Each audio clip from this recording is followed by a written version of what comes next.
హిందూ దేవాలయాలపై వరుస దాడులపై జగన్మోహన్ రెడ్డి ప్రభుత్వం బాధ్యతారహితంగా వ్యవహరిస్తోందని జనసేన అధినేత పవన్ కళ్యాణ్ ఆగ్రహం వ్యక్తం చేశారు. ఇక బుధవారం తిరుపతిలో జరిగిన విలేకరుల సమావేశంలో ఆయన మాట్లాడుతూ చర్చిలు, మసీదులపై దాడులు జరిగితే ఇలాగే వ్యవహరించేవారా అని ప్రశ్నించారు. రాజకీయాలకు అతీతంగా మత సామరస్యం కాపాడాలని పవన్ కళ్యాణ్ కోరారు. ఇప్పటికైనా ఆలయాలను కాపాడాలని డిమాండ్ చేశారు. మతం కంటే మానవత్వమే గొప్పదనే విధానం జనసేనదని స్పష్టం చేశారు. పూర్తి వివరాలను చూసే ముందు మా ఛానల్ ని వేడికాలి న్యూస్ ని సబ్స్క్రైబ్ చేసుకోండి. వేడికాలి న్యూస్ నిప్పులాంటి నిజం. నాయకుల తరపు నుంచి నా హృదయపూర్వక నమస్కారాలు. ముఖ్యంగా ఈ పిఎస్సి కార్యక్రమం, పొలిటికల్ అఫైర్స్ కమిటీ మీటింగ్ గత సంవత్సరం 5 సార్లు మేము కేవలం ఈ జూమ్ మీటింగ్స్ ద్వారానే చేసాం. టెలికాన్ఫరెన్స్కి కానీ ఒకసారి చేసాం. కానీ ఈ సంవత్సరం ముఖాముఖిన కలిసి అది తిరుపతిలో మాకు చేయడం నిజంగా చాలా ఆనందం వేస్తుంది.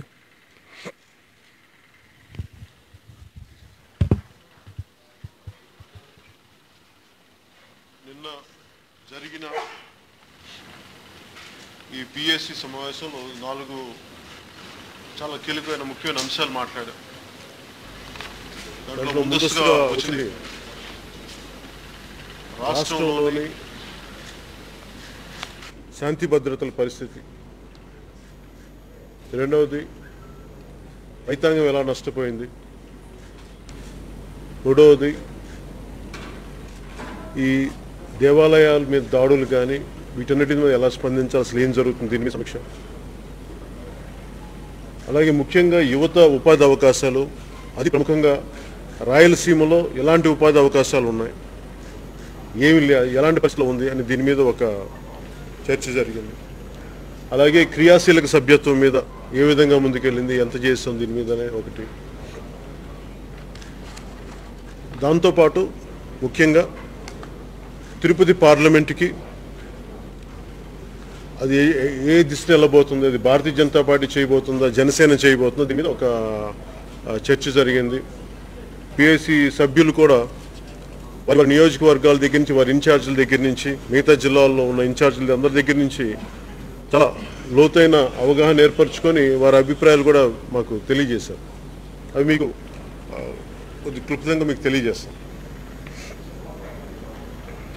ముఖ్యంగా స్టేట్లో లా అండ్ ఆర్డర్ ఇష్యూ గురించి ముందుగా వస్తే, సెక్షన్ 144 సెక్షన్ కానీ, సెక్షన్ 30 కానీ ఇష్టారాజ్యంగా అమలు చేస్తూ ఉన్నారు. నాకు ఒకటే అనిపించింది, అదృష్టం అందలం ఎక్కిస్తే బుద్ధి పదలోకి లాక్కెళ్ళింది అన్నట్టుగా వైసీపీకి 151 సీట్లు వచ్చి అంత పూర్ణ బహుమతి వచ్చిన తర్వాత ఈ విధంగా శాంతి భద్రతలను కాపాడాల్సిన వాళ్ళు చిన్న సోషల్ పోస్టింగ్ కూడా, అంటే మాకు ఈ రోడ్లు బాగలేవు, లేదంటే మీ పనితీరు బాగలేదంటే కూడా వాళ్ళు ఏదో చాలా నేరస్తుల్లాగా కేసులు పెట్టేసి ఇబ్బంది పెట్టేది ఏ స్థాయికి వెళ్ళిపోయిందంటే, మొన్న ఈ మధ్యన గిద్దలూరులో ఒక జన సైనికుడు అక్కడ స్థానికంగా ఉన్న ఎమ్మెల్యే రోడ్లు బాగలేవు అని నిలదీసి మాట్లాడితే ఒకసారి అతని మీద పడిపోయి అతన్ని అన్ని రకాలుగా హింసించి భయభ్రాంతులకు గురి చేసి ఆయన క్రిమిసంహారక మందు తీసుకుని ఆత్మహత్య చేసుకోవాల్సిన పరిస్థితి వచ్చింది. జనసేన నాయకుల మీద భౌతిక దాడులు, అలాగే తాడేపల్లిగూడెంలోని మా ఎమ్మెల్యేగా పోటీ చేసిన అభ్యర్థి బొలిశెట్టి శ్రీనివాస్ గారి మీద, వారి ఇంటి మీద దాడి, ఇవన్నీ హర్షించేలాగా లేవు. ఒకవైపు వైసీపీ ఎమ్మెల్యేలు నోటికి ఎంతో మాట్లాడతారు, మిగతా వాళ్ళు ఏం మాట్లాడకూడదు, ఒక్క ఎదురు మాట్లాడకూడదు. ఇది ఒక ఫ్యూడలిస్టిక్ బిహేవియర్లా ఉంది తప్ప ఒక ప్రజాస్వామ్యంలో లేదు. వాళ్ళు గుర్తుపెట్టుకోవాల్సింది, ఇక్కడ భయపడే వాళ్ళు ఎవరు లేరు. ప్రజాస్వామ్యాన్ని గౌరవిస్తాం, అంతేగాని పదే వచ్చి, ఉదాహరణకి శ్రీకాళహస్తిలో కూడా ఎమ్మెల్యేగా పోటీ చేసిన అభ్యర్థుల మీద రకరకాల కేసులు పెట్టి ఏ స్థాయికి లా అండ్ ఆర్డర్ ఇదైపోయిందంటే, డిస్టార్ట్ అయిపోయిందంటే, దళితుల మీదే ఎస్సీ ఎస్టీ అట్రాసిటీ చట్టం ఉపయోగించలేకుంది. ఇంత దిగజారిపోయింది ఈ లా అండ్ ఆర్డర్ ఇష్యూ. ప్రతి ఒక్కరిని బెదిరించేయడం నిజంగా చాలా అసహనం ఉంది. దీన్ని ఖచ్చితంగా మాట్లాడాలని చెప్పి నేను ఒకటే చెప్పాను, దీని మీద ఖచ్చితంగా ఒక యాక్షన్ తీసుకోవాలి. ఇది పదే వెళ్ళిపోతుంటే మాకు క్యాడర్ మొరల్ లూజ్ అవుతా ఉంది. అంటే దీనికి ఒకటే మా నాయకులందరూ చెప్పినప్పుడు వారికి ఒకటే చెప్పాం, ఖచ్చితంగా ఇది పోలీసు ఉన్నతాధికారుల దృష్టికి అది లెటర్ ద్వారా పెట్టాలా, లేదంటే ఇప్పుడు ప్రతిసారి మేము చుట్టూ ఏమంటుందని నిన్న భారతీయ జనతా పార్టీ నాయకులు చేసినట్టుగా డీజీపీ గారి ఆఫీస్ని చుట్టుముట్టున్నారు. ఇవన్నీ ఎందుకు చేయాలి? ఎవరైనా సరే ప్రతి ఒక్కరు బాధ్యతగా ఉండాలి. వాళ్ళ పొలిటికల్ బాసెస్ చెప్పేది వాళ్ళు కూడా కొంత జాగ్రత్తగా విని ఒక నీటి పద్ధతిలో చేయకపోతే మటుకు ఆ వ్యవస్థలు నిర్వీర్యం చేసే పరిస్థితి వచ్చినప్పుడు ప్రజలు రోడ్ల మీదకి వస్తారు. అందుకని ఇంకొక అభ్యర్థన ఏంటంటే మాకు దయచేసి ఇంకా భవిష్యత్తులో ఇలాంటి ఆపుకోకపోతే మటుకు మేము కూడా సహనాన్ని వదులుకోవాల్సిన పరిస్థితి ఉంటుంది. అది ఎందుకంటే మేము ఈ రోజుకి సోషల్ మీడియా పోస్టులు పెడితే ఇంకా పాపం నిన్న కూడా దారిలో చెప్తా ఉన్నారు, ఆ కుర్రోళ్ళు ఎవరు ఇంట్లో నుంచి పారిపోయి కొంచెం మీరు మాట్లాడి దాని గురించి నిన్న క్యాడర్ కూడా చెప్పాను, వాళ్ళు చూడమని చెప్పారు ఇష్యూస్ ఏంటంటే ఇది ఎక్కడో ఈ పద్ధతి మారాలి. దీని మీద కూడా మేము ఒకటే ఏం చెప్పామంటే ఖచ్చితంగా దీనిని వీళ్ళని అడ్డు ఆపు లేకుండా మీరే మొన్న విన్నారు, పేకాట క్లబ్బులు నడిపే స్థాయిలో ఉన్నారు. వీళ్ళు ఆదాయం కావాలంటే పేకాట క్లబ్బులు కావాలి. పేకాట క్లబ్బులు ఏదైనా సరే ఉపాధి అవకాశాలు కల్పించండి అని ఉపాధి అవకాశాలు పరిశ్రమలు పెట్టాల్సిన స్థితిలో ఉండి పేకాట క్లబ్బులను ప్రోత్సహించండి. వాళ్ళకి పోలీసు చాలా బలంగా ఉంది. మరి ఇలా అన్యాయం గురించి మాట్లాడుతున్నప్పటికీ వీళ్ళ మీద దాడులు ఇవన్నీ చాలా బాధ కలిగిస్తాయి. దయచేసి అలాగే మీడియాలో ఒక్క వార్త వ్యతిరేకంగా రాసిన చిన్న వెబ్సైట్ కానివ్వండి, ఒక చిన్న జర్నలిస్ట్ కానివ్వండి, లేదా సీనియర్ జర్నలిస్ట్ కానివ్వండి, ఒకటి వాళ్ళ మీద కేసులు కానీ లేదంటే భయభ్రాంతులు చేసే ఫోన్ కాల్స్ కానీ, మీ ఇంట్లో వాళ్ళని ఇట్లా చేస్తాం ఇలా పెడతాం అని చెప్పి ఈ బెదిరింపులు ఇది ఒక నిత్యకృత్యం అయిపోయింది. దీనిని మనం అందరూ సమిష్టిగా ఖండించకపోతే ఈ వ్యవస్థ చాలా నిర్వీర్యం అయిపోతుంది. దానికి జనసేన ఇలాంటి భయోపేతం కలిగించే ఎటువంటి పరిస్థితులు చాలా సమర్థవంతంగా ఎదుర్కొంటాం. దానికి మాకు అంత శక్తి సమర్థత ఉందని మేము మీకు తెలియజేసుకుంటాము. అదే మనం చెప్పాము, భవిష్యత్తులో వీటి మీద ఒక కార్యాచరణ ప్రకటిద్దామని చెప్పాను.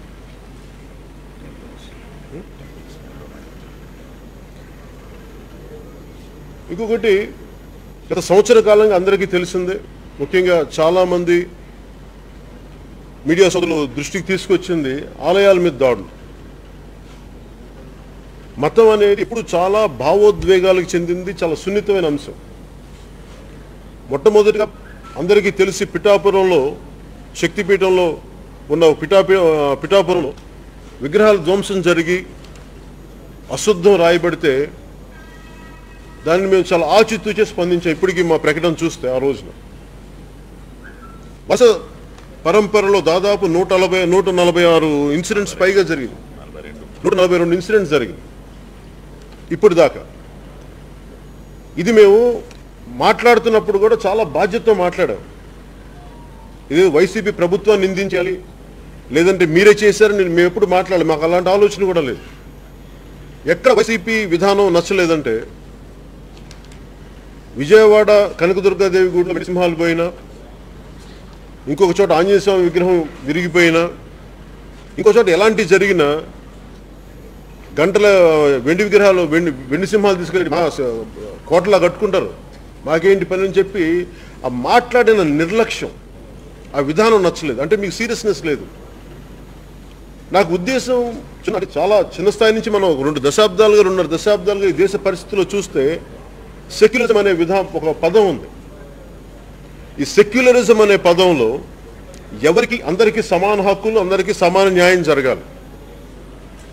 ఒక చర్చి మీద దాడి జరిగితే అది ప్రపంచం అంతా గగ్గోలై కూస్తుంది. ఒక మస్జిద్ మీద దాడి జరిగితే అందరూ గొంతెత్తుతారు.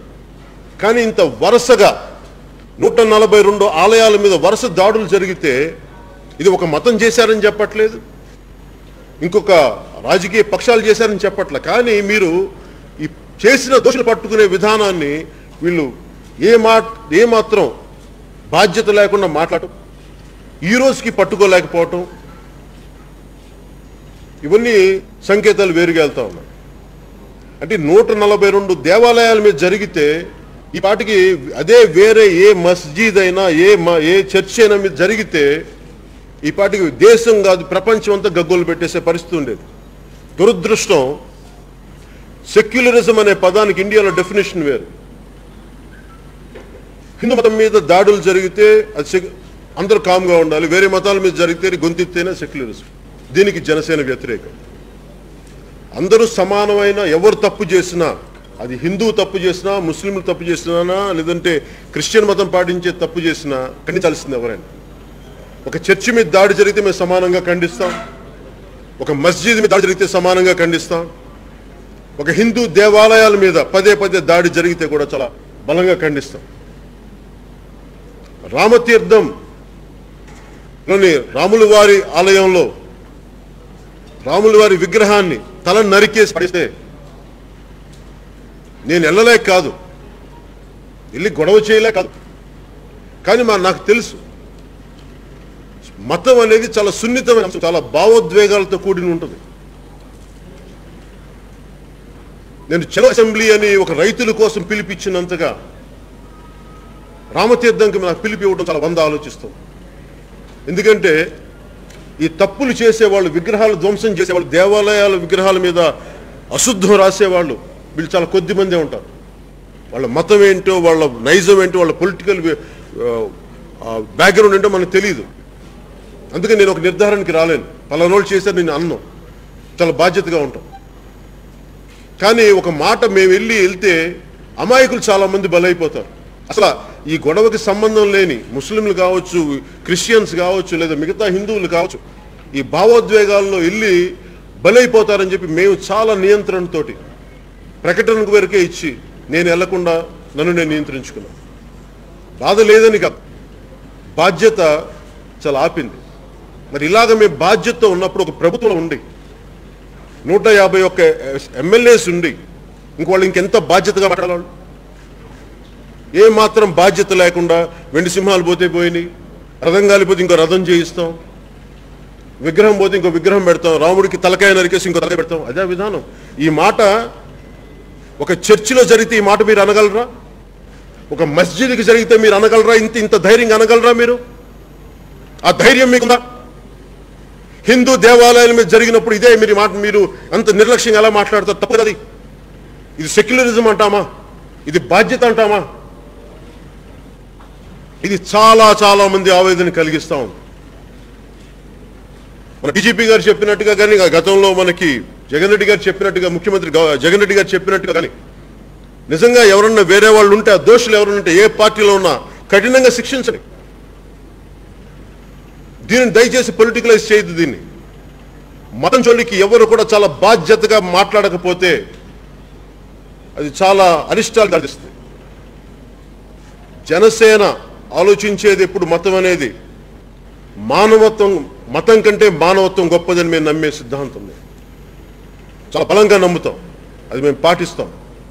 కానీ పదే పదే ఆలయాల మీద దాడులు జరిగి ఎవ్వరు ప్రభుత్వం స్పందించకపోతే దానికి ఎలాంటి కార్యాచరణ చేయాలనేది బాగా తెలిసిన వాళ్ళు. దయచేసి అది వైసీపీ ప్రభుత్వం మర్చిపోవద్దు. రామతీర్థం మేము వచ్చి గొడవ చేయడానికి మాకు క్షణకాలం పట్టదు, అది మీరు గుర్తుంచుకోండి. ఎందుకంటే అమాయకులు బలవ్వకూడదు. కేవలం మీ నిర్లక్ష్యం వల్ల, మీ ఉదాసీనతతో కూడిన వైఖరి వల్ల ఈ రోజున వరుస పరంపరలో దాడులు జరుగుతున్నాయి. అది మీరు వేరే పార్టీల మీద పెట్టండి, వాళ్ళే చేశారా చేయలేదా అది మీరు తేల్చండి. ఇప్పటికీ 40 ఇష్యూ, మీరు 40 సంఘటనల మీద మీరు వీళ్ళు పలానోళ్ళు చేశారు, మిగతా 100 ఏమైనాయి. పిఠాపురం ఎవరు చేశారు అంటే రాష్ట్రం అంతా పిచ్చోళ్ళు, రాష్ట్రం అంతా అడవి మృగాలు, లేదంటే ఎవరో చేసేసుకున్నారు. ఇదే మీరు చెప్పే సమాధానం? ఇదే ఒక చర్చికి జరిగితే మీరు మాట్లాడతారా? ఒక మస్జిద్కి జరిగితే మీరు మాట్లాడతారా? ఒకసారి ఆలోచించి మీరు దయచేసి చాలా పద్ధతిగా స్పందించాల్సిన అవసరం ఉంది ప్రభుత్వానికి.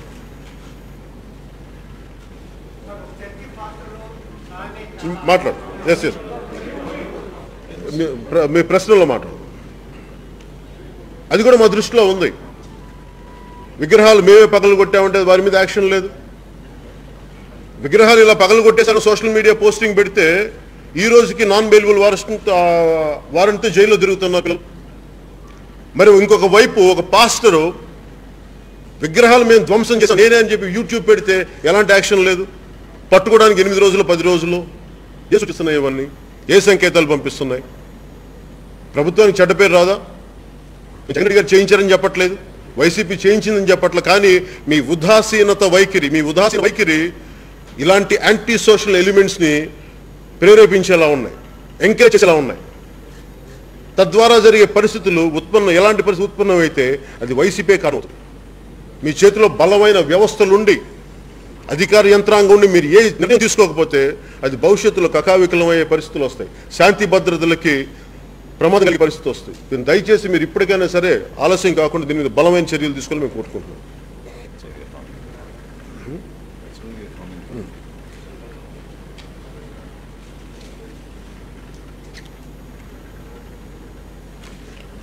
అసలు ఆలయాల చుట్టూ విపరీతమైన గొడవలు జరుగుతూ ఉన్నాయి.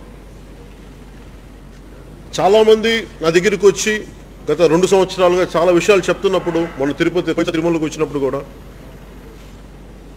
ధర్మ భ్రష్టం అవుతుంది, ధర్మాన్ని కాపాడండి మీరు, దేవాలయాల అన్యాయాలు జరుగుతున్నాయి, ఎండోమెంట్స్లో అవకతవకలు ఉన్నాయి, స్వామివారి మీద భక్తి లేని వాళ్ళందరూ కూర్చొని ఇక్కడ కొంత ఉద్యోగాలు చేసి ఇబ్బందులు ఉన్నాయి, ఇక్కడ ఇవన్నీ మీరు కొంచెం ప్రస్తావించండి పదే తీసుకొస్తే నేను ఒకటే సంవత్సరం నేను ఆలోచిస్తా ఒకటే అనుకున్నాం.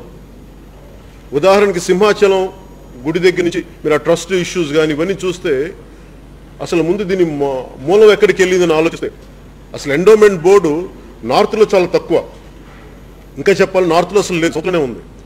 సౌత్లోనే ఎండోమెంట్స్ బోర్డు ఎందుకు ఉంది? ఆర్కడ్ నవాబ్ కొన్ని 100 ఏళ్ల క్రితం వాళ్ళ దారుల క్రమంలో తిరుమలని ఆక్రమించుకోవాలనుకున్నప్పుడు, కొల్లగొట్టాలి అనుకున్నప్పుడు అప్పట్లో ఉన్న పూజారులు కానీ పెద్దలు కానీ మఠాధిపతులు కానీ అందరూ కూర్చోబెట్టి మీ సంవత్సరానికి మేము ఇంత కప్పం కడతాం, మమ్మల్ని వదిలేయండి అంటే ఆయన కూడా ప్రతి సంవత్సరం కప్పం వస్తుంది కదా అని చెప్పి ఆర్కాడ్ నవాబ్ వదిలేశారు. ఆ తర్వాత ఇప్పుడు కాంటెంపరీ భాషలో చెప్పాలంటే కార్పొరేట్ కంపెనీ అయిన బ్రిటిష్ ఈస్ట్ ఇండియా కంపెనీ వచ్చి ఒక్కొక్కటి ఆక్రమించుకుంటున్నప్పుడు వాళ్ళకి తెలియకుండా ఒక ఆదాయం వచ్చి పడింది. ఆర్కాడ్ నవాబ్ వెళ్ళిపోయినప్పటికీ ఈస్ట్ ఇండియా కంపెనీకి పలానా చోట నుంచి ఆదాయం వచ్చింది. ఎక్కడి నుంచి వచ్చింది ఈ ఆదాయం అని చూస్తే పలానా టెంపుల్స్ నుంచి వచ్చిందని. సో ప్రభుత్వం అలా ప్రవేశించింది.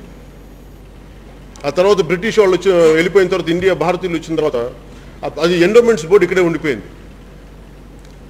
అది అలా చేసుకుంటూ వెళ్ళిపోయి ఈ రోజున ఎండోమెంట్స్ బోర్డు చేసే అవకతవకలు కానీ అంటే ఇందాక మేము తిరుమల నుంచి చూస్తూ ఉంటే ముక్కోటి ఏకాదశికి ద్వారం ఒకరోజు తెరుస్తారు, అది ఒక ఆచారం.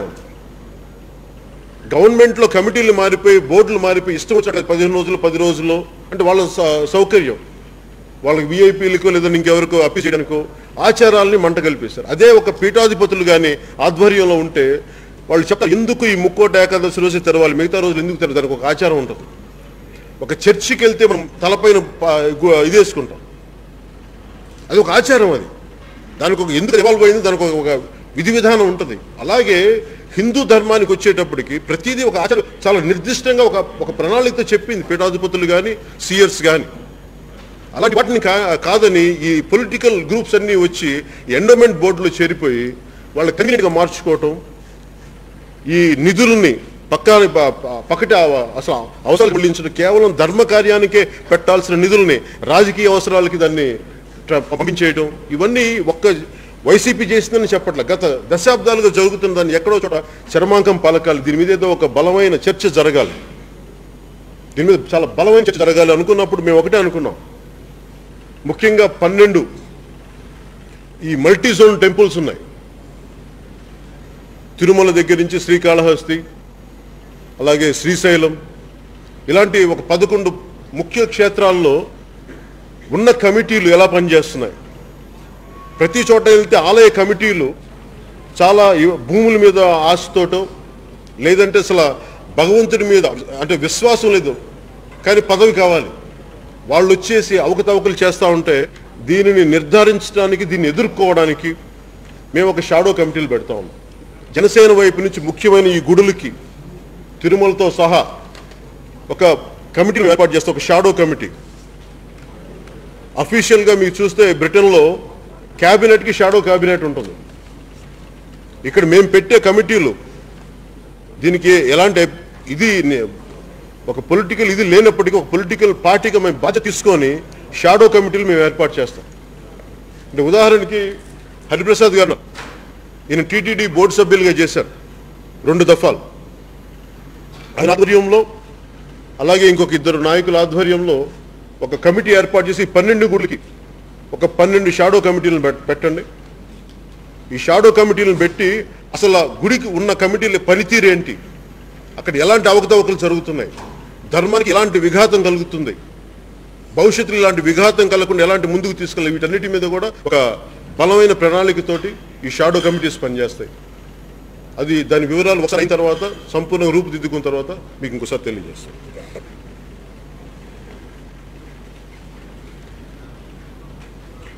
151 ఎమ్మెల్యేలు వచ్చిన తర్వాత మనం ఏం ఆశిస్తాం? బలమైన ప్రభుత్వం, పూర్ణ బహుమతి వచ్చిన ప్రభుత్వం వచ్చిన తర్వాత ఉపాధి అవకాశాలు ఇబ్బడి ముబ్బడిగా పెరిగిపోతాయి.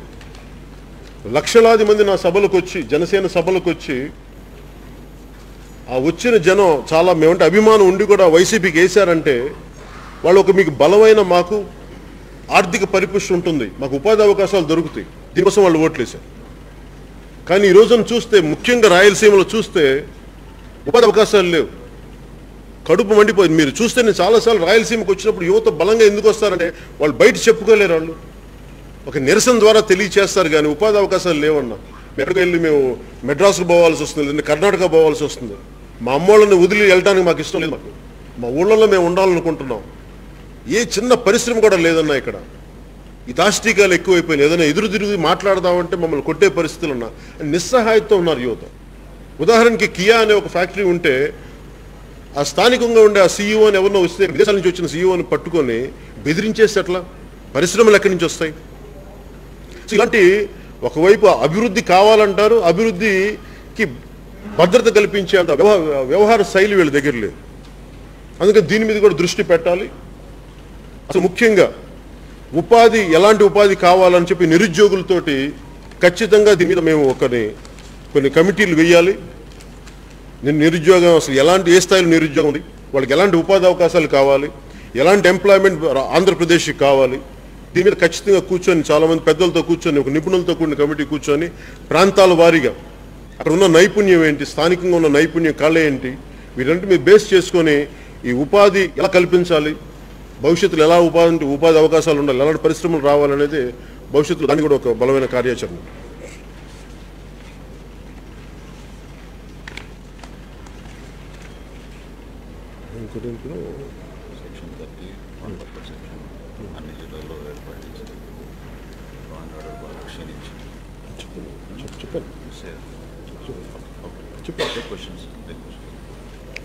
ఇంకొకటి, ఆంధ్రప్రదేశ్ తిరుపతి పార్లమెంట్కి సంబంధించి చాలా లోతైన చర్చ జరిగింది. తిరుపతి పార్లమెంట్ సంబంధించి స్థానికంగా ఉన్న నాయకుల దగ్గర నుంచి, రాష్ట్ర స్థాయి నాయకుల దగ్గర నుంచి అందరూ వాళ్ళ ఫీడ్బ్యాక్ తీసుకున్న తర్వాత నాకు తెలియజేస్తుంది జనసేన పోటీ చేయాలి అనేది చాలా బలంగా చెప్తా వచ్చాను.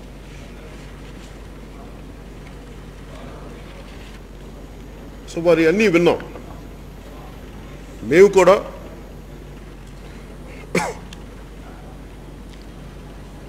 చాలా భారతీయ జనతా పార్టీ నాయకులు వాళ్ళే అంటే జనసేనని మమ్మల్ని చిన్నచూపు చూస్తున్నారు, మమ్మల్ని పక్కకు పెడుతున్నారు అనే అంశాలు కూడా చెప్పారు. అంటే ఇది నేను ఎందుకు ఇబ్బంది పడకుండా మాట్లాడుతానంటే, జాతీయ స్థాయి నాయకత్వంతో నాకున్న సంబంధం, లేదా నాకు వారికి మధ్య ఉన్న అవగాహన కానీ చాలా బలమైన అవగాహన. అది క్షేత్రస్థాయిలో, రాష్ట్ర స్థాయిలో రావడానికి ఆ అవగాహన కొంత లోపించింది. అవగాహన కార్యక్రమాలు లోపించడానికి ప్రత్యేక కారణాలు ఏం లేవు. ఈ కరోనా వల్ల మేము ఎక్కువసేపు ముఖాముఖి కూర్చోలేకపోవటం వల్ల ఈ పర్సెప్షన్ ఒకటి బిల్డ్ అవుతా ఉంది. అంతే తప్ప దాంట్లో కూర్చోబెట్టి ఎవరు చేయాలి పోటీ అనేది ఇంకొక వారం రోజుల్లో నిర్ణయించాలి. ఒకటి డేట్ వచ్చే ముందులోపు కొంత అవగాహన ఉంది. ఎవరు పోటీ చేసినప్పటికీ వాళ్ళు నాయకులు కూడా చెప్పింది ఒకటే, ఎవరు పోటీ చేసినప్పుడు, జనసేన పోటీ చేసినా, భారతీయ జనతా పార్టీ పోటీ చేసినా, తెలంగాణలోని జీహెచ్ఎంసీ ఎలక్షన్స్ని ఎంత ప్రతిష్టాత్మకంగా తీసుకున్నారో ఈ తిరుపతి ఉప ఎన్నికని 2 పార్టీలు అంత ప్రతిష్టాత్మకంగా తీసుకుంటే తప్ప ఇది బలమైన సంకేతం పంపదు. ఎందుకంటే చాలా బలమైన అవకాశం ఈ అలయన్స్ని రాష్ట్రానికి ఇది ఆల్టర్నేటివ్ అని చెప్పడానికి. ఈ తిరుపతి ఉప ఎన్నిక చాలా కీలకమైంది. జీహెచ్ఎంసీకి జాతీయ స్థాయి నాయకులు ఎంత బలంగా నిలబడ్డారో ఈ ఉప ఎన్నికకి అభ్యర్థి ఎవరైనప్పటికీ అన్ని స్థాయిలో ఇది చేయాలి. అలాగే జనసేన బలాన్ని కూడా వాళ్ళు ఈ స్థానికంగా ఉండే నాయకులకి మీరు కొంచెం అవగాహన ఏర్పాటు చేయండి, మీకు మేము మాట్లాడతామంటే అది ఖచ్చితంగా ఏర్పాటు చేస్తామని చెప్పాను. సో అందులో దీంట్లో ఎలాంటి పొరపచాలు కానీ ఎలాంటి కొంత గ్యాప్స్ ఉండొచ్చు. ఆ గ్యాప్స్ వచ్చింది కరోనా ఈ పరిస్థితుల వల్ల మేము ముఖాముఖి ఎక్కువ కలవలేకపోవడం వచ్చిన పరిస్థితి తప్ప వేరే ఏది కాదని మీకు తెలియజేసుకుంటాను. అంటే క్వశ్చన్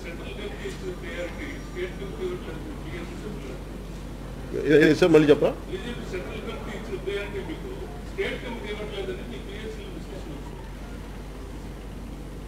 అంటే నేను ఎవరి అప్రూవల్ కోసం నేను వెయిట్ చేయను. స్టేట్ కమిటీ అప్రూవల్ కోసం అంటే నేను గౌరవిస్తాను ఖచ్చితంగా. వ్యక్తిగతంగా అయితే మళ్ళీ కలుసుకుంటున్నప్పుడు నేను అందరినీ కన్నా లక్ష్మీనారాయణ గారి దగ్గర అందరినీ కలుసుకుంటాను వచ్చాను. కీలకమైన రాష్ట్ర కార్యవర్గ సభ్యులందరినీ కలిసాను. అక్కడ నాకు ఎప్పుడు కనిపించలేదు. కానీ మీరన్న మాటకి అది ఎందుకు వచ్చి ఉండొచ్చు అంటే ఇక్కడికి అంటే వారి వారి సభలు నడుపుకుంటున్నప్పుడు ఒకటి మాట అది ఒకసారి ఉత్సాహం వల్ల కావచ్చు, లేదంటే పొరపాటు కావచ్చు తప్ప నాకైతే అది అనిపించట్లేదు వ్యక్తిగతంగా.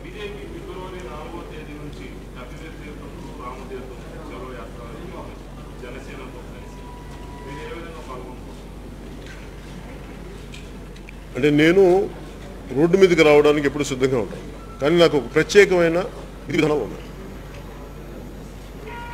అంటే నేను వస్తే భావోద్వేగాలు ఎక్కువ ఉంటాయి, అది ఏ సమస్యకైనా సరే. మతం అనేటప్పటికీ నేను స్వయంగా నేను హిందువుని, నా దైవాల్ని నేను ఆరాధిస్తాను. మిగతా మతాల దైవాల్ని నేను చాలా చాలా గౌరవిస్తాను. చిన్నప్పటి నుంచి మా ఇంట్లో బైబిల్ ఉండేది, ఖురాన్ ఉండేది. ఎందుకంటే మేము సమస్త మత గ్రంథాలు మేము గౌరవించే కుటుంబం.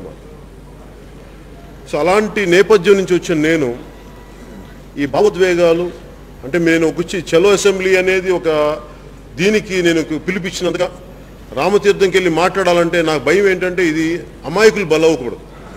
మిగతా నాయకులు చేసిన విధానం వేరుంటుంది, కానీ నేను స్వయంగా పాల్గొంటే అది ఎలాంటి సమస్యలు ఉత్పన్నమవుతాయో అన్న ఒక భయం కంటే కూడా బాధ్యత నా మీద ఉంది. కాబట్టి కొంచెం నేను దాన్ని ఆచితూచే స్పందిస్తాను. అందుకని మా క్యాడర్కి అంటే తప్పు జరిగింది, ఆ తప్పుని బయటికి తీయాల్సిన అవసరం ఉంది, అది తెలియజేయండి. అక్కడి దాకా నేను ప్రస్తుతానికి ఉన్నాను. భవిష్యత్తులో ఎలా ఉంటుందో నేను చెప్పలేను.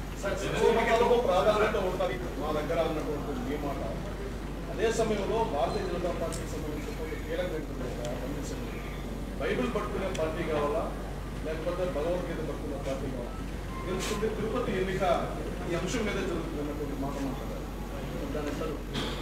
అంటే బైబిల్, భగవద్గీత, ఖురాన్ ఏదైనా సరే దేవుడి వాక్యే కదా. అది వ్యక్తిగతంగా నేను అలా విడగొట్టలే అంటే ఏ కాంటెక్స్లో అన్నారో నాకు తెలియదు. అన్న వ్యక్తులు ఎవరు అంటే సమాజాన్ని అంత విడగొట్టడం నాకు కొంచెం నేనైతే అలాంటి మాటలు మాట్లాడలేను. అంటే అది పార్టీలో ఎవరన్నా బండి సంజయ్ గారు అనే విధానంలో అది ఏ కాంటెక్స్లో ఉన్నారు, ఏ పర్పస్ కూర్చోరు అంటే ఆయన అన్న పదం నాకు అర్థం చేసుకోగలను. ఆయన ఆవేదన నుంచి వచ్చిన మాట. వరుసగా దేవాలయాలు ధ్వంసం అవుతూ ఉంటే ఏం పట్టించుకోకుండా పోతే పోయింది, రథం కాలితే కాలిపోయింది, లేదంటే కూర్చోబెట్టి ఆంజనేయ స్వామి విగ్రహం చేయకూడదు, ఆయన విగ్రహం ఆయనను బాధపడతాడా, ఇవన్నీ వాళ్ళు అంత నిర్లక్ష్యంగా మాట్లాడితే దానికి సమాధానం చెప్పడానికి ఒక మాట అన్నారేమో. నాకు తెలిసి ఆ స్థాయి వ్యక్తులు నిజంగా లోపల నుంచి అలా ఉంటే ఇలా ఉండదు కదా ప్రపంచం. అది అందుకని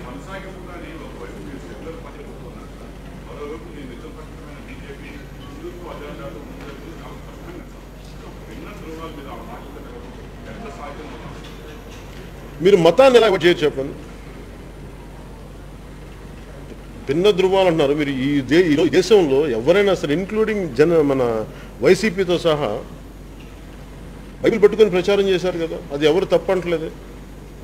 ఎవరి మత విశ్వాసాల ప్రకారం వాళ్ళు ప్రచారం చేస్తారు, తప్పే ఉందని. సో మీరు ఇది ఒక భారతీయ జనతా పార్టీకి ఆపాదించం. అదే అన్నాను. ఇది ఈ కోణం ఏమవుతుందంటే మతం అనేటప్పుడు కేవలం భారతీయ జనతా పార్టీ అంటే నేను ఈవెన్ భారతీయ జనతా పార్టీ పొత్తు లేకపోయినప్పుడు ఇదే మాట్లాడలేదు. అంటే ఇది ఒక సగటు భారతీయుడిగా నా అబ్జర్వేషన్ ఏంటంటే మీరు ఒకరికి అప్లై చేసిన రూల్ మిగతా వాళ్ళు కూడా అప్లై చేయాలి. మీరు ఈ మాట భగవద్గీత అనే మాట మీరు వీరికి అప్లై చేసినప్పుడు ఇంకొక ఇది కూడా మీరు వీళ్ళకి కూడా అప్లై చేయాలి. అందుకని దీన్ని మనం కేవలం ఒక బీజేపీ అనే కోణం నుంచే చూడదు.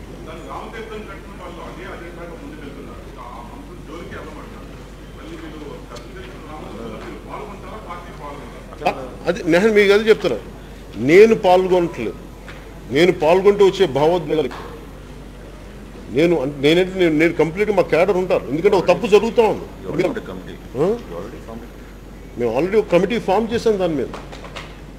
అందరి మనోభావాలు దెబ్బతిన్నప్పుడు దాన్ని అడ్రస్ చేయాల్సిన పరిస్థితి ఒక పొలిటికల్ పార్టీకి ఉంది. రేపు పొద్దున ఒక మస్జిద్ మీద జరిగింది, అంతకు దానికి అడ్రస్ చేయాలంటే ఎలా వస్తాం? ఇట్లాగే వస్తాం దాని మీద. అప్పుడు కూడా నేను మసీద్ జరిగిందని చెప్పి నేను మాట్లాడితే మీకు తెలుసు, మీకు ఆదోనిలో నాకు ఎంత ముస్లిం అభిమానులు ఉన్నారు. నా అభిమానుల్లో చాలామంది బలంగా జన సైనికుల్లో కానీ నా అభిమానుల్లో కానీ విపరీతంగా క్రిస్టియన్ మతాన్ని పాటించే అభిమానులు ఉన్నారు, ముస్లిం ఇస్లాంని పాటించే అభిమానులు ఉన్నారు. సో మేము అంటే అలాగని చెప్పి హిందూ మత దేవాలయాల మీద దాడి జరుగుతున్నప్పుడు అది ఒక పార్టీ నిర్ణయం. అది ఖచ్చితంగా దోషులను పట్టుకోమంటున్నారు తప్ప దాంట్లో ప్రభుత్వం పట్టించుకోవట్లేదు. కాబట్టి ప్రభుత్వం పట్టించుకుంటే అసలు ఈ గొడవే ఉండదు కదా. మేము కమిటీ చేయాల్సిన అవసరం ఏముంది? లేదంటే వెళ్ళి అన్ని తీర్థాలు తిరగాల్సిన ఈవెన్ బీజేపీకి అవసరం ఉంది. నిజంగా వైసీపీ కనుక మొదటి ఇన్సిడెంట్ సంఘటన రోజున నిజమైన ఒక ఇన్వెస్టిగేషన్ జరిపి దోషులను శిక్షించుంటే అసలు ఈ పరిస్థితి వచ్చిండేది కాదు కదా. దాని వస్తారు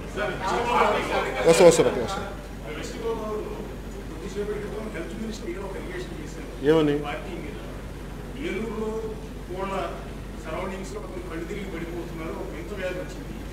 ఆ వ్యాధికి మూల కారణం జనసేన టీడీపీ చేసిన ఒక కుట్ర, అది కూడా డ్రామా ఉండొచ్చు.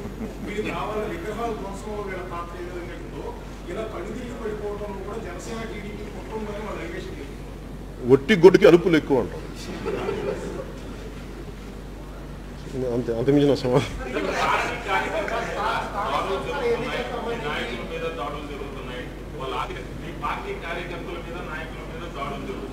వాళ్ళు ఆర్థికంగా నష్టపోతున్నారు, కొంతమంది ప్రాణాలు కూడా కోల్పోతున్నారు. మీరేమో కనిపిస్తూనే ఉన్నారు. తాజాగా ఇప్పుడు కొద్దిసేపటి క్రితం కూడా చంద్రులో మీ నియోజకవర్గ ఇన్ఛార్జ్ మీద దాడి జరిగింది.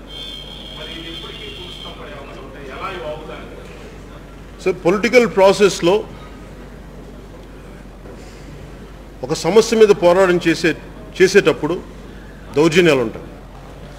దౌర్జన్యాలు లేకుండా సమాజం దౌర్జన్యాలు చేస్తారు కాబట్టి తిరుగుబాటు ఉంటుంది. మేము తిరుగుబాటు చేస్తాం ఖచ్చితంగా. అది ఎప్పుడు సమస్య పరిష్కారం అవుతుందంటే వాళ్ళకి బుద్ధి వచ్చేంత వరకు మేము పోరాటం చేస్తాం. వాళ్ళల్లో ఒక ఇంగిత జ్ఞానం వచ్చే వరకు పోరాటం చేస్తాం.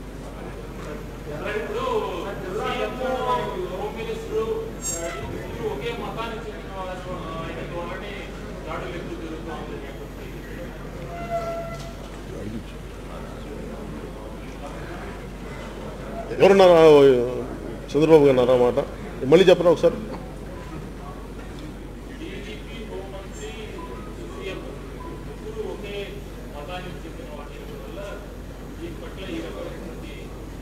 డీజీపీ గారు క్రిస్టియన్ అని గౌతమ్ సవాంగ్ అంటే అనుకున్నాను కాదా? అంటే దాన్ని అలాగే అది మాట నేయడం తేలిక, కానీ మత ప్రాతిపాదికను విడతీయటం నాకైతే మనసు అది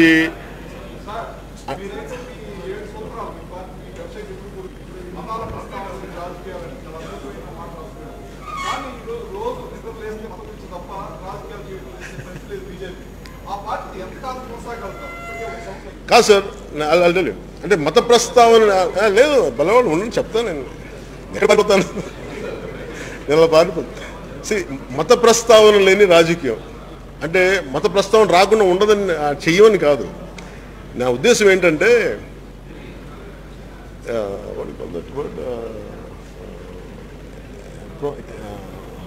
లిబరేషన్ ఆఫ్ స్లేవ్స్,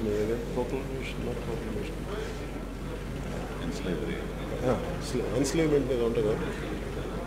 అంటే ఉదాహరణకి అమెరికన్ ఫౌండింగ్ ఫాదర్స్ ఈ స్లేవరీని అబాలిష్ చేయాలి అనేది వాళ్ళు రాసుకున్నది మొదటి వాక్యం. కానీ అది సాధించడానికి 65 దాకా 1965 దాకా వచ్చింది. ఈ రోజుకి ఇంకా జరుగుతూనే ఉంది. అంటే ఒక ఆశయం. నేనేం కోరుకుంటానంటే అసలు మత ప్రస్తావన లేని రాజకీయ వ్యవస్థ ఉండాలి. కేవలం సమస్యలుగానే చూడాలి. అలాంటి వ్యవస్థ కావాలి. అది మేము కోరుకుంటా ఉన్నాం.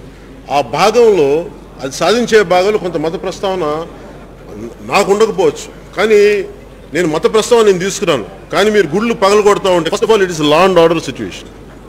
It is a law and order సిచ్యువేషన్గా చూసినా మతం గురించి మాట్లాడాల్సి వస్తుంది. సో దాంట్లో భాగమే తప్ప ప్రత్యేకించి దాన్ని వేరే ఉద్దేశం లేదు. ఏంటండి? Silence please. ఎలా వదిలేశారు చూడండి. ఆపండి అందులో. సారీ సార్, మళ్ళీ చెప్పండి. రాష్ట్రీయ స్వయం సేవక్ సంఘ్, నాకు రాష్ట్రీయ స్వయం సేవక్ సంఘ్ గురించి నాకు తెలిసిన మొదటి భావన, నేను నెల్లూరులో ఉన్నప్పుడు దివిసీమ తుఫాన్ జరిగింది. దివిసీమ తుఫాన్ వచ్చినప్పుడు నేనుంటున్న ఏ ప్రాంతంలో చాలా చెట్లు ఇట్లు పడిపోతే చాలామంది కాకి నిక్కర్లు వేసుకొని చేస్తూ ఉన్నారు. నాకు వాళ్ళు ఎవరు అర్థం కాదు, పోలీసులు అనుకున్నారు. చూస్తే అప్పుడు ఎవరో చెప్పారు, అది మన ఆర్ఎస్ఎస్ అనే ఒక సంఘం ఉంటుంది, వాళ్ళ సంఘ సేవ చేస్తున్నారు. అది నాకు ఇంట్రెస్టింగ్ అనిపించింది. ఆ తర్వాత 1-2 సందర్భాల్లో చూడటం ఇవన్నీ జరిగినాయి. కానీ ఏంటి తర్వాత ఇప్పుడు దాకా చూస్తే ఆర్ఎస్ఎస్ ఒక చాలా బలమైన నిబద్ధతతో కూడిన ఆర్గనైజేషన్, చాలా బలమైన ఆర్గనైజేషన్. ఇన్ని దశాబ్దాల తర్వాత కూడా దేశం కోసం సర్వస్వం వదిలి చాలా నిబద్ధతతో ఉన్న అలాంటి ఆర్గనైజేషన్ ప్రపంచంలో ఇంకెక్కడ ఉందా లేదో నాకైతే కనిపిస్తుంది. సో ఆర్ఎస్ఎస్ గురించి చాలామంది మాట్లాడుతూ ఉంటే నాకు అనిపిస్తుంది, RSS is anti Muslim, RSS is anti Christian అని మాట్లాడుతుంటే,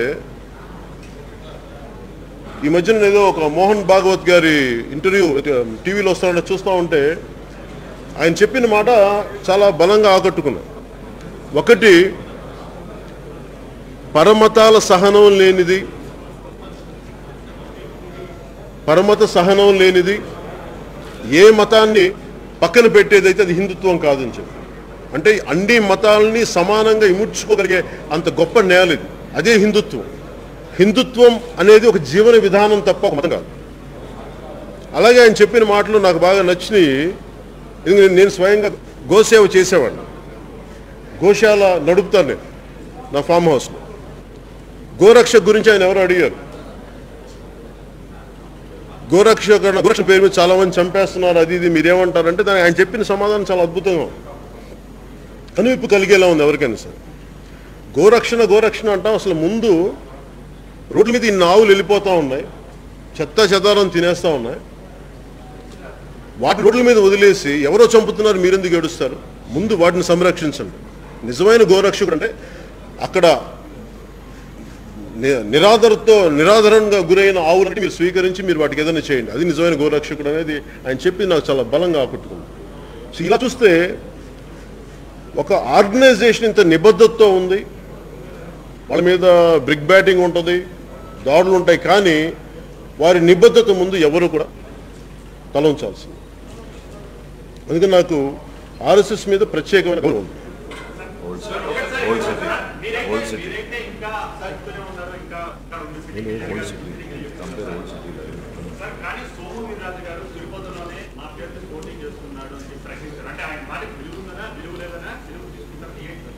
అది సోమవీరాజు గారిని అడగకూడదు. సోమవీరాజు గారి మాటలు నా నోట్లో విన్న అడగమంటే ఎలా చెప్తాను.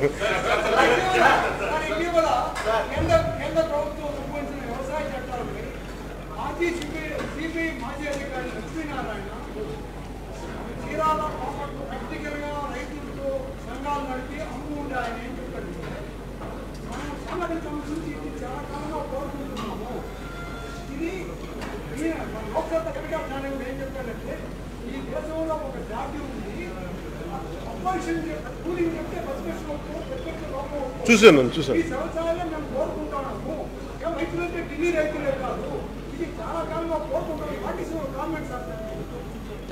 అంటే ఒకటి అంటే వ్యవసాయ చట్టాల గురించి అవగాహన, అంటే మీరు చెప్పింది జేపీ గారు కూడా చూశాను. అంటే జేపీ గారు చెప్పింది ఏంటంటే ఒక మంచి చట్టం కూడా నచ్చని నాయకుడు పెడితే ఎదిరించడం అనే దాని మీద పెట్టారు, అది తప్పు కదా అని. అండ్ అందులో ఆ రెండు అంటే ప్రత్యేకంగా అక్కడ వీట్ పండిస్తారు, గోధుమలు పండించే క్షేత్రాలు అవన్నీ, అలా గిట్టుబాటు ధర మీద చాలా గొడవలు ఉన్నాయి ప్రతిదీ. సో దీని మీద మీరు కూడా చూస్తే కొంత మంచి జరిగేది ఒక మంచి చేయాలనుకున్నా కానీ ఇంక్రిమెంటల్గా చేయాలి తప్ప ఓవర్ నైట్ చేసేద్దామంటే కొన్ని అనుమానాలు అపోహలు ఉంటాయి. దాని మీద ఉంది. అది ఫైనల్గా ఈ రోజున మన కేంద్ర ప్రభుత్వం కూడా 18 నెలలు దాన్ని ఆపింది కదా. సో భవిష్యత్తులో అందరికీ ఆమోదయోగ్యమైన పరిస్థితుల్లో వస్తాయని నేను నమ్ముతున్నాను. సారీ సార్,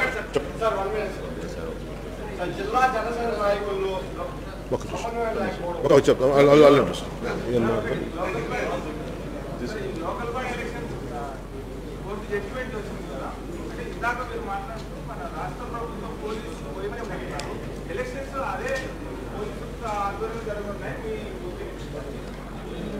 అంటే దీన్ని ఖచ్చితంగా ఎలక్షన్ కమిషన్ దృష్టికి తీసుకెళ్తాం. గతంలో జరిగిన తప్పులన్నింటినీ తీసుకెళ్తాం. అవసరమైతే ఏ అధికారులు అయితే అండగా ఉన్నారో ఆ ప్రభుత్వాలకి సందేహాలు ఉంటే వాడు ఖచ్చితంగా వాళ్ళని అక్కడి నుంచి తప్పించమని కోరుకుంటాం. ఎవరితోటండి?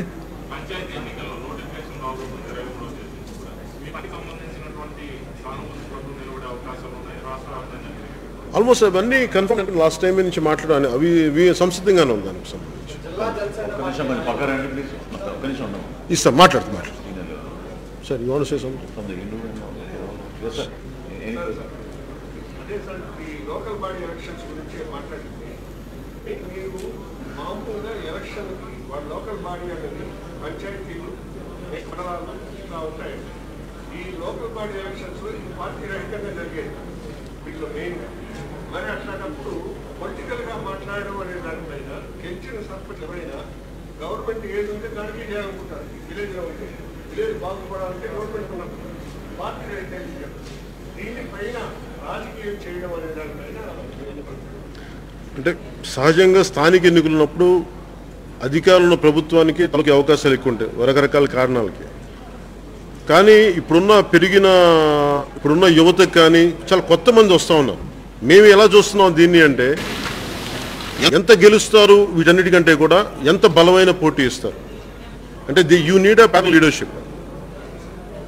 చిన్న యూనిట్ దగ్గర నుంచి కూడా we have to create a parallel leadership. ఎందుకంటే ఇప్పుడు చూస్తే మీకు వాలంటీర్ విలేజ్ వ్యవస్థ చాలా చోట్ల వాళ్ళని చిన్నాభిన్నం చేస్తున్నారు, అక్కడ వ్యవస్థల్ని భయపెట్టేస్తున్నారు, ఇవన్నీ ఉంది. దానికి కౌంటర్గా ఖచ్చితంగా కోపంలో చాలామంది యువతున్నారు.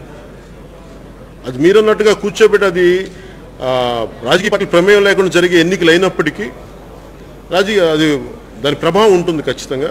అలా వాళ్ళని ఎదుర్కొందాం, స్థానిక ఇబ్బంది ఎదుర్కొందాం అనే ధైర్యం ఉన్న ఒక కూటమి ఉన్నప్పుడు ఖచ్చితంగా అక్కడ జనసేనకి వచ్చిన వ్యక్తులు ఉన్నారు, వాళ్ళు నిలబడతారు. సొంతంలో మాకు ఇబ్బంది లేదు.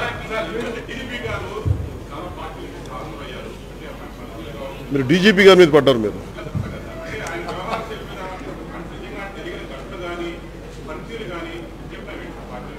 అంటే నాకు ఎట్లా ఆలోచిస్తానంటే, నేను అసలు అధికారులు స్వయం ప్రతిపత్తితో పనిచేస్తే వ్యవస్థను అసలు ఎవరన్నా ఉందా? ఆ వ్యవస్థల్ని నిర్వీర్యం చేశారు అందరూ. డీజీపీ స్థాయిలో ఉండే వ్యక్తి ఆయన అనుకుంటే చాలా చేయగలరు. కానీ అక్కడ ఉన్న పరిస్థితులు, రాజకీయ పరిస్థితులు ఎలా ఉన్నాయి, వాళ్ళ పొలిటికల్ బాసెస్ ఒత్తిడి ఖచ్చితంగా ఉంటుంది. అది ఈ రోజున్న వైసీపీ ఉందని కాదు, ఏ ప్రభుత్వం ఉన్నా వారికి ఫ్రీ హ్యాండ్ ఇచ్చే పరిస్థితులే. నన్ను ఒక సిఐ ఒక ఆయన ఒకటి ఏలూరులో మాట్లాడుతుంటే, సార్ నాకు నేను అడిగాను, రౌడీస్ గురించి అడుగుతున్నాను పోయినసారి ఎలక్షన్ టైంలో. ఆయన ఒకటే మాట్లాడాడు, సార్ నాకు కరెక్ట్గా టైం ఇస్తే ఎవ్వరి ప్రమేయం లేకపోతే నేను సెట్ చేస్తాను sir. So it is all about political bosses. వాళ్ళు ప్రభావితం చేసే విధి వల్ల తప్ప నిజంగా. అందుకే నేను వ్యక్తిగతంగా అధికారులు అనలేను. ఎందుకంటే ఇదే అధికారులు వదిలేస్తే చాలా బలంగా పనిచేస్తారు.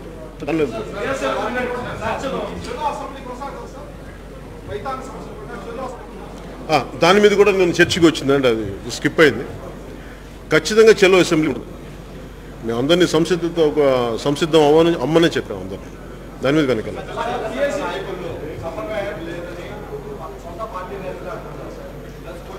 అది మేము అంతర్గతంగా మేము కూర్చొని తెచ్చుకున్నాం. మేము అంతర్గతంగా అది మా పార్టీలో మేము తెలుసుకునేది. మేము ఒకరికి ఏం చెప్పండి బయట మాట్లాడకండి, లోపల కూర్చొని తెలుసుకున్నాము సార్.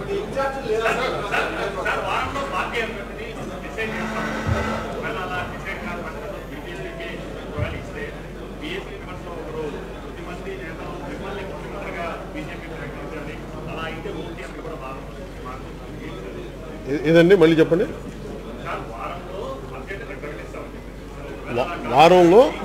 వారంలో ఓకే.